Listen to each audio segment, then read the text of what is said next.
Let's unbox the LX4000e label printer together today and walk through the setup process. First, we'll carefully open the box to get started. Inside, you'll find a flyer with driver and registration links, a box with essential transport accessories, the LX4000e printhead, a USB cable, and a power supply. Lift the foam inserts by their handles and keep them for future transport. Now, we've finally taken our LX4000e out of the box and can remove it from the protective bag.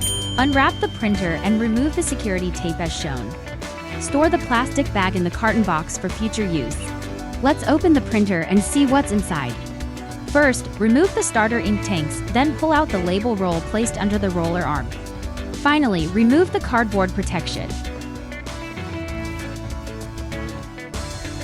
Next, remove the tape covering the printhead. Let's unbox your ink tanks. Each printer comes with 3 fully filled tanks in magenta, yellow, and cyan. Now, let's insert the ink tanks into the printer. Make sure to snap the chip into the designated slot. One more tip, only handle the tanks by the gray plastic cap. Pressing on the transparent part could cause ink to spill, so be careful. Next, let's unpack the printhead and install it.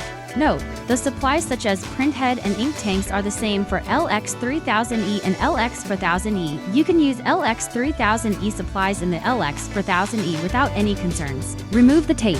Insert the printhead by pinching the tab to open the cartridge holder. Tilt the printhead slightly as shown and carefully close the cartridge holder.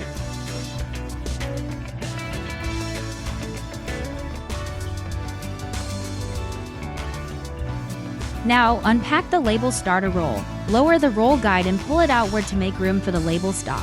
Place the roll on the roll arm and push it inward until it touches the roll stop. Now, plug in the power cable and turn on the printer.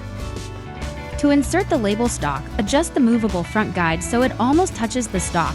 Then push the label forward until the printer grabs and feeds it. Your LX4000e is now ready to print your labels.